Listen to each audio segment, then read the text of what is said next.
یہ کہانی بھارت کے ایک گاؤں کی ہے جس کا نام کالا گاؤں تھا۔ یہ گاؤں اپنی پر اسرار کہانیوں اور خوفناک واقعات کی وجہ سے مشہور تھا۔ مقامی لوگوں کا کہنا تھا کہ اس گاؤں میں کالے جادو کا راج تھا اور رات میں یہاں روحیں نظر آتی تھیں۔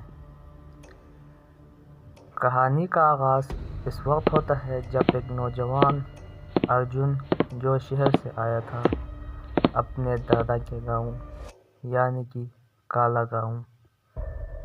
اسے یہ سب کہانیاں بے بنیاد لگتی تھیں اور وہ ان سب باتوں کو مذاق سمجھتا تھا۔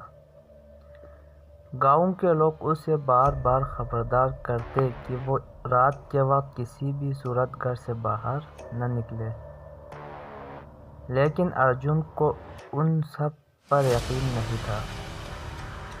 ایک رات ارجن نے فیصلہ کیا کہ وہ گاؤں کے باہر موجود اس پرانی حویلی کا دورہ کرے گا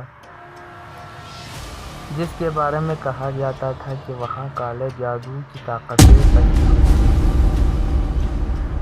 گاؤں کے لوگ کہتے تھے کہ اس حویلی میں صدیوں پہلے ایک کالا جادوگر رہتا تھا جسے مار دیا گیا تھا، مگر اس کی روح اب بھی زندہ ہے اور انتقام لینے کے لیے بھٹک رہی ہے۔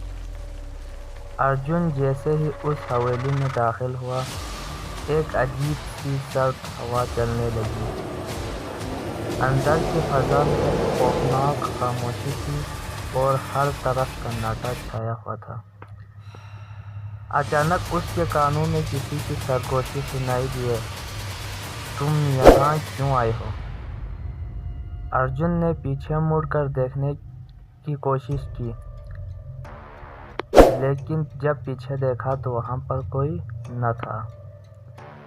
جیسے ہی وہ ایک تاریک کمرے میں پہنچا، اسے دیوار پر ایک عجیب و غریب نشان دکھائی دیا جو خون سے بنا ہوا تھا۔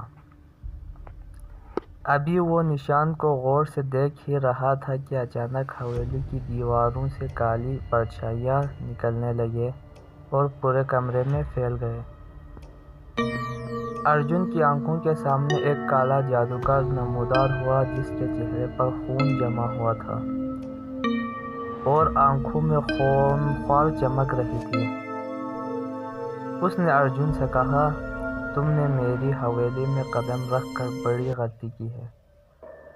اب تم واپس نہیں جا سکتے۔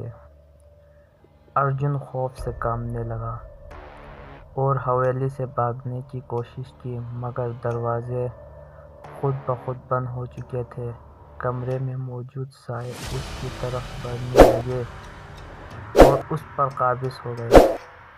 ارجن کی چیخیں پوری حویلی میں گونجنے لگیں، لیکن باہر کسی کو کچھ سنائی نہیں دیا۔ گاؤں کے لوگوں نے اگلی صبح ارجن کو حویلی کے باہر بے ہوش حالت میں پایا، لیکن جب وہ ہوش میں آیا تو وہ پاگل ہو چکا تھا۔